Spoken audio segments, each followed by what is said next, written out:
There are little things that you can do that with time, they're gonna help you enjoy more the craft you're doing, because you can focus more on what you're actually doing and less on the obstacles that make you stop all the time to be able to move on. We're talking about some cross-stitch tips, so come on!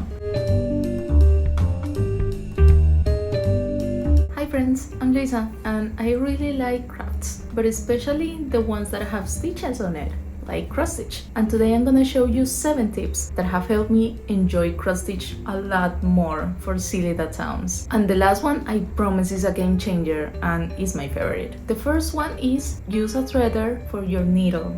That's a mouthful. This is a needle threader, and sorry if I'm pronouncing it wrong, but that is a difficult word. I usually didn't like to use this because, hey, I can thread my own needle. Even though I use glasses, I can see really good up close. So I could thread my needles with no problem, but that means that I always have to use big needles that have holes big enough that can fit the thread with the amount of strands I want to use. This means I could never use more than 2 in a normal needle because it's impossible to thread. And that wasn't a problem until I wanted to work with 3 strands, and it was impossible. And the needle I could use for those 3 strands, it's big, it's wide, and usually it leaves big holes in my fabric, so I don't like that. And then I use this, and oh man, it seems now so tedious to just thread it by hand. I take this anywhere. I have like 4 of these. Each one of my project packs is gonna have one of these, even if it's just 1 strand. Like, I don't want to do it by hand anymore. Which takes me to number 2, which is when you're ripping the stitches, use the non-pointy side of the needle to rip the stitches safely. I get distracted easily, and for some reason, sometimes instead of an X or a diagonal line, I make a straight line instead of a diagonal. Like, what are you doing? Backstitch? Or maybe I skip a stitch, which happens really often. And then I notice 10 stitches later that I did it wrong. So in that case, I need to rip them off. I'm not gonna use a seam ripper because the thread is good enough for me to just take it out and do it again. And for a long time, I was doing this with the pointy side of the needle. And have you noticed that the thread has strands? But those strands are not like perfect. They can rip, they can be separated, and that pointy side of the needle does that. So if you try to put the pointy side of the needle and take the stitch out, you're gonna damage your thread. So what I've been doing is that I just flip the needle, and with the non-pointy side, the side where you put the thread, I just put it underneath and take the stitch out, and that's it. And most of the time I'm not gonna need to take the thread out of the needle to actually do this, so it's kind of faster. And talking about faster, number 3, it's try stitching with or without a hook. For the longest time I stitch with a hook. I have a big frame, I have a stand, like I have multiple hooks. I have everything you need for stitching with a hook, and it was kind of comfortable, but you always need a table, or you always need a place where you can put the frame or the hook. Okay, not always, but for example, for me, I don't like to actually have the hook in my hand and stitch and then stitch and then stitch and then stitch. Like, I don't know, way too much movement, and those are big spaces of time that I can get distracted. And some weeks ago, and yes, this was weeks ago, like last month, I saw somebody in Instagram stitching without a hook, like just the fabric like this and stitching. What is that madness? And I tried it, and as you see, it's not in a hoop anymore. I won't go back if I can. So right now I'm working in 2 projects, one in a black fabric and one in a white fabric, and both I'm able to work without a hoop with no problem, and I love it because for me, it's faster, and fast cross-stitching is kind of a taboo topic because you don't have to be faster, but I like to be faster because I like kind of big projects. Like, I don't love the just a phrase and that's it. I like something that has more to it, and it takes time. So if I have something that makes my stitching faster, it's gonna help me to actually stay motivated and keep working on it and finish it, because you know that finishing a project is not that easy. So if you stitch with a hoop, I will advise just try it out without a hoop. You just fold the fabric a little bit in a way that you feel comfortable, and you will go through 2 stitches, and that's it. And if you have a stitch always without a hoop, why not try it with a hoop?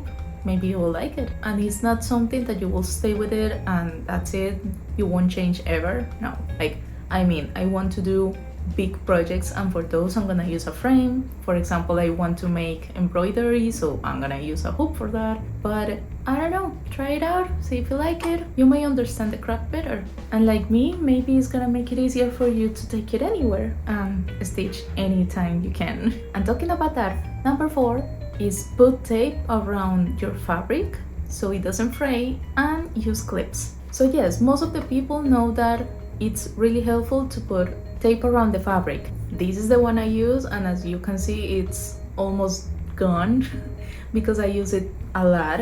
You can also try with washi tape, which are these really pretty tapes that have beautiful designs, but just make sure that it has enough glue or adhesive in it to actually stay in the fabric, because the idea is not that you have to keep just putting it on and off. No, the idea is that it stays. And I say this because I tried it with these washi tapes and it didn't work.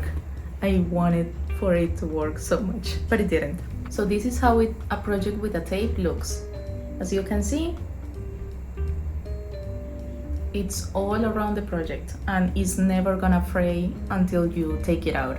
The other side of this tip is using clips.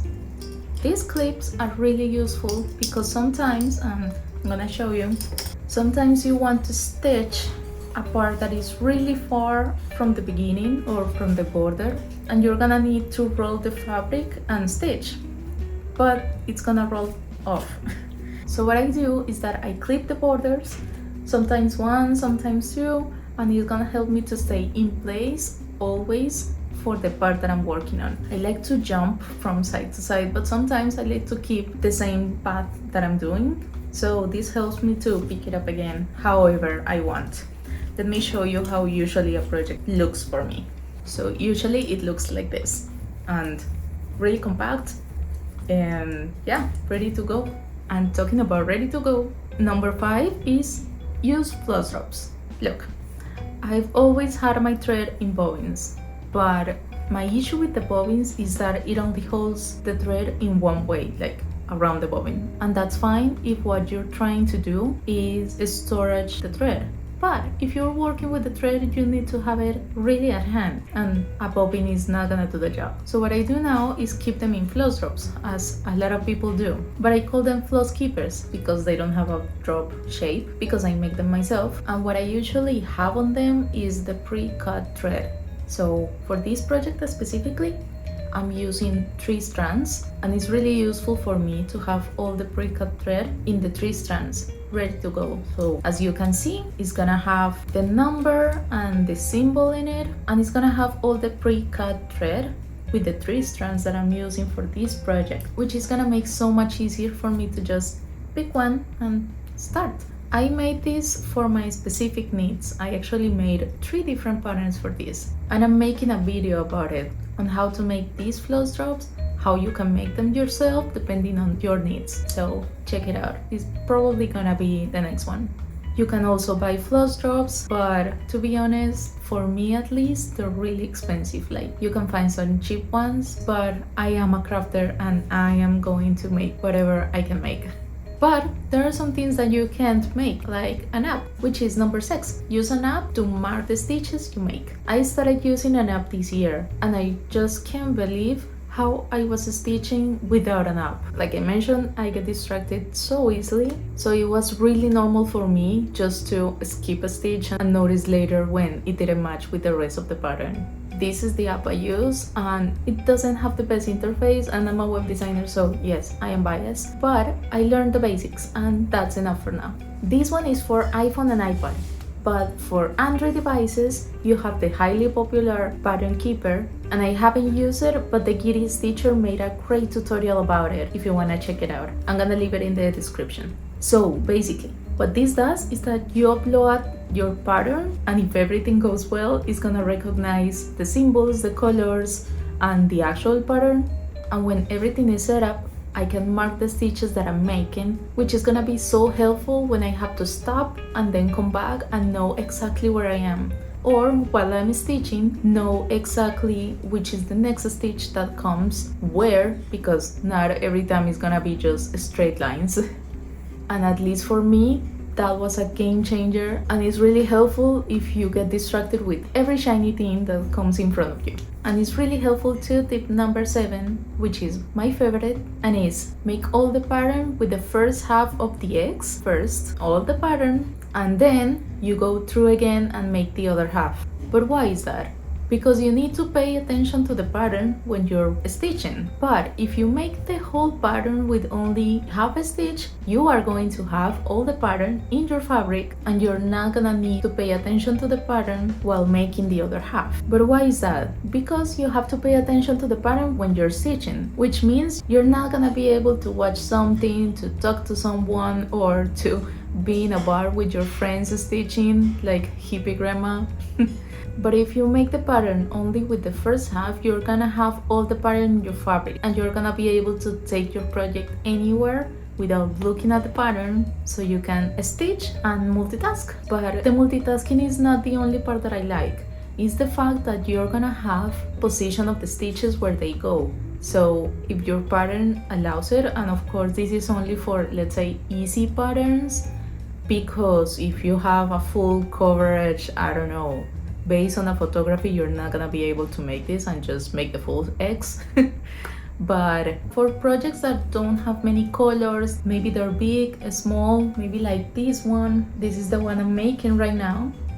This is actually my first pattern that I made, shameless plug. I'm gonna leave it in the comments if you wanna make it. Coming back, as you can see, here for example, you see the full X, but on the rest of the pattern, you see that I've only made the first half. And on the places where the colors might just clash and I wouldn't know which color is which, I will just make the whole X, and that's gonna help me to separate them and make them more visible, which is which. And the funny thing is that I've always done this. Like, I knew this is not the correct way of doing it, because you usually will just either make the full X on each stitch, or just make one row with one half, or come back with the other half. And I made a comment on a reel on Instagram some weeks ago, and somebody told me that it was genius, and I was like, really? I've always done that. So I ended up making a reel about it, and that tip was actually what inspired this whole video. And that's all of the tips. Let me know if you knew any of them. I bet you have a lot more, so leave it in the comments so we all can learn. And remember that the idea is not to be faster or better, it's just for you to find things to help you enjoy the craft more. So I'll go and keep working on this pattern. Remember, I'll leave the link of the pattern below if you want to grab a copy and give me feedback, since it's my first cross stitch pattern. And I'll see you in another one. Keep on stitching. Bye!